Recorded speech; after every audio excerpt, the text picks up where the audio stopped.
Allora, di nuovo in onda per parlare dell'immaginario renziano, del renzismo, dei suoi tic, delle manie e degli imitatori con D'Agostino, con Roberto D'Agostino e in collegamento con Alessandro Amadori, però vediamo di che cosa stiamo parlando, lo capiamo meglio dalla copertina che ha fatto per noi Maria Grazia Gerina. Vediamo.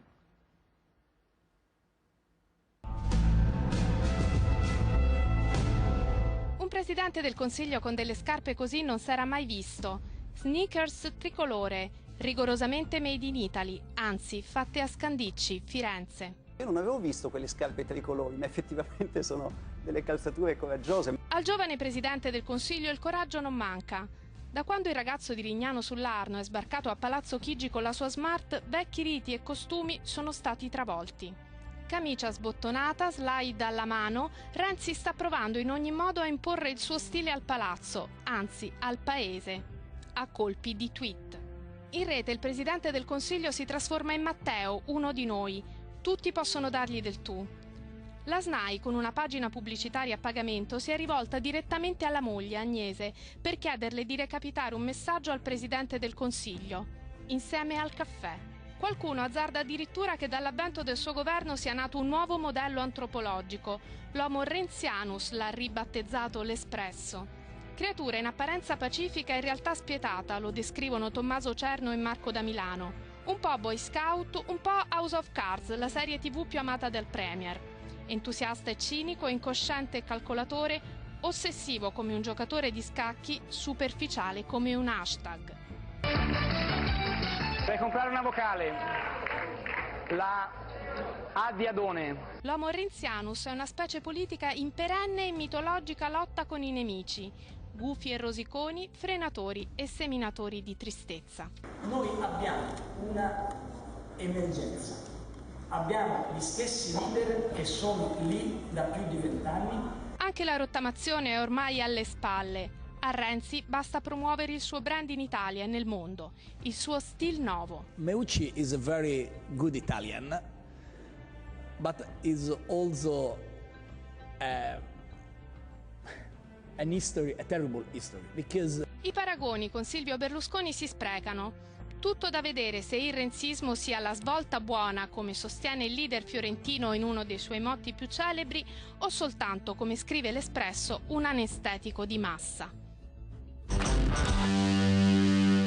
Allora, cominciamo da Roberto D'Agostino. C'è riuscito Roberto Renzi a trasformare... Io non sono d'accordo assolutamente su nulla, su quello che ho visto, perché intanto c'è Homo, secondo me c'è Bimbo. C'è un ragazzino... Tu lo chiami Pitti Bimbo, infatti. Infatti chiami Pitti Bimbo come ci sta lì a Firenze, anche perché è un personaggio legato a quell'entusiasmo tipico della provincia, no? Andiamo a fare quello un po' bulletto, un po' gradasso, un po' coattello. È venuto a Roma e in qualche modo è riuscito a fare quello che ha voluto. Ma come si sa, si vincono le battaglie, bisogna vincere la guerra. E quindi dopo appena 6 mesi, oggi abbiamo, diciamo, i resti di Renzi, i resti di questa spacconeria che viene in qualche modo da parte europea massacrata. In Europa ha fatto una figura barbina e sta di là di quello che scrivono i giornali, ma stanno ancora a ridere, lo chiamano Renzusconi, cioè la sorta è il figlio di Berlusconi che dice battutacce, invece di imitare. Non è un po' troppo presto, ma può però. dire uno, va in Europa e dire a costoro, beh, ma la prossima volta invece di chiamarmi, farmi perdere tutto questo tempo, vi mando un SMS. Ma dove stai? Ti posso chiedere se secondo te Renzi incarna, diciamo, la battaglia che ognuno di noi vorrebbe fare contro il sistema, oppure viene percepito come uno che fa finta di essere Napoleone? Intanto il ragazzo non capisce che tutte le persone, qui c'è una massima andreottiana, para-andreottiana, che dice che tutte le persone che tu incontrerai durante la tua ascesa sono le stesse che incontrerai durante la tua discesa. Vale a dire, stai attento piccolo, perché se stai sereno e poi dalle coltellate, vedi il povero Letta. Ti dirà. No, poi alla fine tutti i nemici, vedi i rottamati, che poi non sono più rottamati, a un certo punto si coalizzano, no? Ti aspettano. Ma lo vedi già che si è formato Bazzoli col Corriere della Sera contro, Della Valle, il suo amico di Stadio di Firenze, contro, perché ovviamente l'operazione treni non è andata come voleva della Valle, perché è andato via Moretti, il nemico, ha messo una controfigura di Moretti, Elia, quindi non è cambiato per nulla per NTV, e quindi si incavola della Valle. Poi tutti quelli fatti fuori. Cottarelli. Ora, Cottarelli non è che mandi via un ragazzino di bottega, Cottarelli rappresenta il Fondo Monetario Internazionale. Diciamolo ai nostri telespettatori, cos'è Cottarelli?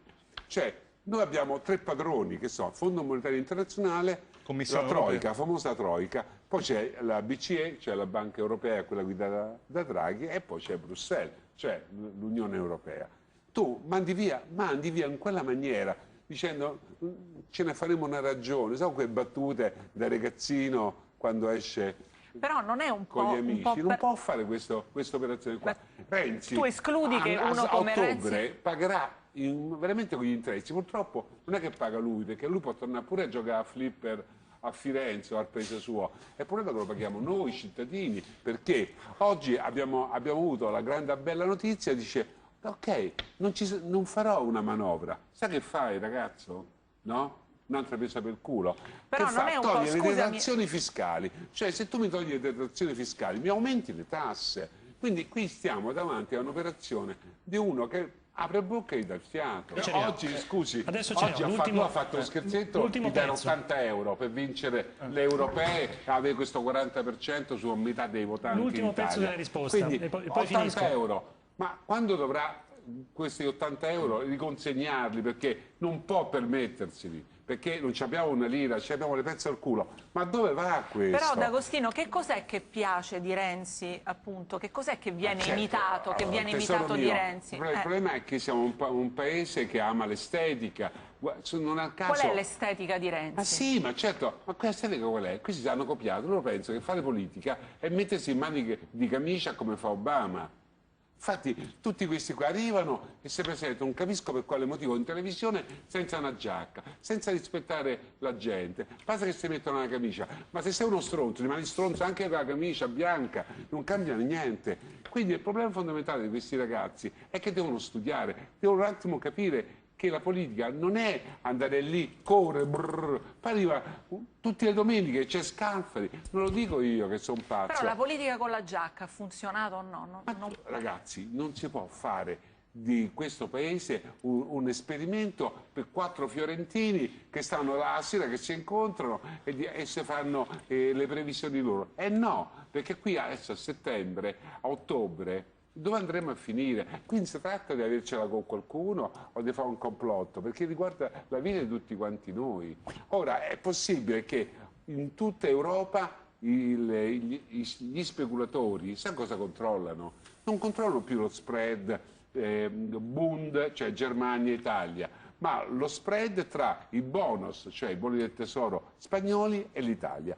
Loro vedono che la Spagna è riuscita con una legge sul lavoro, che è quella che conta, perché il lavoro in Italia costa un'enormità e nessuno ci può più investire, con la legge sul lavoro, no queste scemenze sulla... che gliene frega la gente se c'è un nuovo Senato, ma che gli importa della legge elettorale? Professor Amadori, appena questi si accorgono che puntando i soldi sui bonus spagnoli guadagnano di più che sui BTP, vendono i BTP e noi facciamo il botto. Ecco quello che accadrà. E chi è che fa l'opposizione in questo paese? Non me lo dovete anche dire, perché quella che fanno i grillini è un'opposizione, diciamo, che non è un'alternativa, è un'opposizione destinata a essere irrilevante, perché non propone un'alternativa. Andiamo contro. Quindi qui non abbiamo nessuna alternativa. Berlusconi è attaccato al carro di Renzi, Renzi è attaccato al carro di Berlusconi, perché senza i voti di Berlusconi, alla fine, io questo voglio dire a tutti, ma senza i voti di Berlusconi, ma dove va Renzi?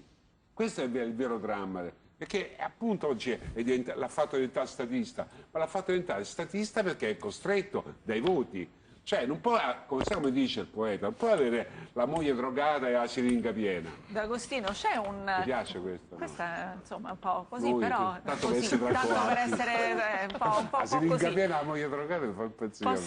Posso chiedere... chiederti se pensi che ci sia un cafonal del renzismo, dei renziani, delle renziane, come partendo dalla camicia bianca, partendo dal fatto che poi lui fa dimostrare che è diverso dagli altri, si mette la camicia bianca, poi qualcuno si accorge qui alla 7 che c'ha la panza che gli esce fuori di profilo, lo avvisa e lui si rimette la giacca, ma fa tutte queste cose, corre di qua, corre di là, la spada, e poi lì alla Concordia, sale dappertutto, lui, però non sta negli ambienti che abbiamo conosciuto finora. I bambini in Africa, quelli che ha liberato. Però non si è inserito nella vita, in quella vita che tu hai raccontato, sia che racconti con Dagospia, di ambienti e anche per i precedenti governi, la vita mondana romana. No, questo non c'entra niente. Anzi, lui c'ha una paura fottuta. Ma lo stesso, perché? Intanto perché una volta che viene affronta Roma,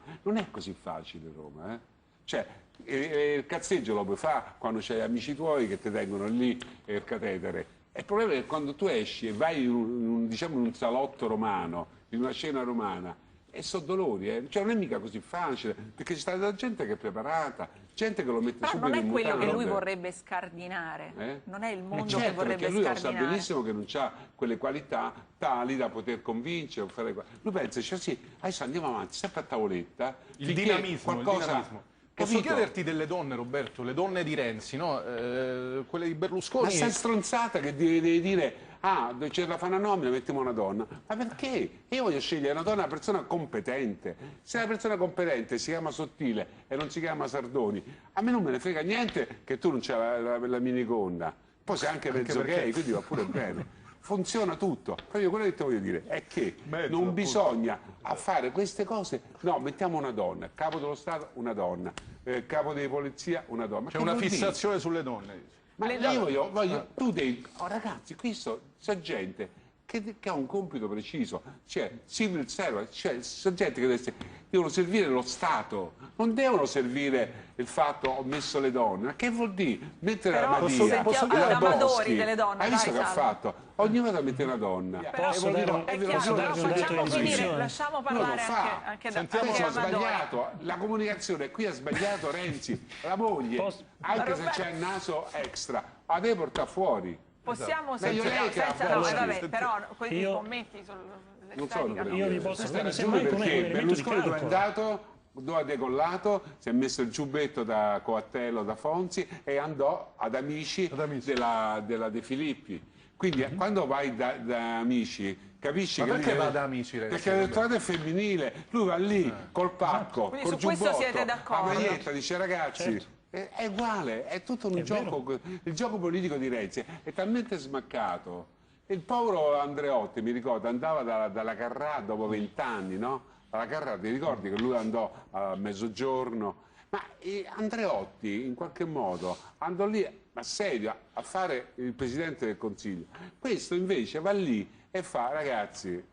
Ma perché è figlio di quella generazione lì, della televisione, del berlusconismo? Nasce con la ruota della fortuna, solamente che lui non può pensare che lo Stato si possa risolvere facendo quel movimentismo, ma è un movimento, come si dice, neanche la rottamazione non ti ha convinto, neanche l'immaginario di una sostituzione. Io quello che ti dico a te, che hai letto, che hai studiato, rottama la tua ignoranza, non mi rottanare le mie scatole. Infatti poi la più bella battuta la fece, non la ripeto, ma la fece il povero D'Alema, che ha detto rottama sto puntini. Esatto. Perché a questo punto D'Alema gli ha detto, ragazzi, poi una volta che tu esci fuori dal paesello tuo, arriva a Bruxelles, hanno preso a pernacchie, stanno ancora a ridere tutti quanti. Ma chi è questo? Vorrei chiedere una cosa. Il caso Renzi però è veramente... Però tu il fenomeno degli imitatori non li vedi tutti questi imitatori di Renzi, questa corte? Sì, no, non ci sono. Stanno questi? Quindi non aveva l'Espresso un po' sbagliato. De Rio che era il suo braccio destro già si è allontanato. Lui praticamente va fuori. Però di Giorgio Gori stava lì. Tanto chi ha pagato a Leopolda? Amadori? Senza soldi a lui è partito. Chi l'ha pagata a Leopolda? Io, tu, chi l'ha pagata? Chi l'ha pagata da Leopolda? Forse bisogna lì indagare, ragazzi, perché è inutile Cioè, la politica costa, diceva un amico nostro, no? Un amico tuo, Michela. Amico nostro, sì. Amico nostro. Quindi la politica costa, chi la paga? Cioè fare tutti quei grandi eventi che lui fece all'epoca sulla rottamazione. I sostenitori che hanno creduto. Ma quali sostenitori, Chicca? Ma c'hanno una lira quei sostenitori, c'hanno solo gli occhi per piangere. Posso dire una cosa? Così che D'Agostino tu dici che già si è consumato tutto questo e Amadori dice di no. Ma finirà prossimamente, ragazzi. Ma si va a votare o no, Roberto? Secondo te? Una cosa, ma io sarei felicissimo che Renzi riuscisse a cambiare questo paese. Però ha scelto le cose più sballate. La prima cosa che doveva fare è quella che tutti gli chiedono, ma da Draghi fino agli ultimi maghi, è il lavoro. Cioè la legge sul lavoro è la cosa più importante. Qui stiamo andando, capito? Abbiamo i contorni, ma i piatti forti noi tocca. Si va a votare o no presto, Roberto? L'ultima domanda, si va a votare secondo te presto? Guarda, questo è il terzo premio che abbiamo in Italia grazie al Napolitano che non è stato scelto da noi.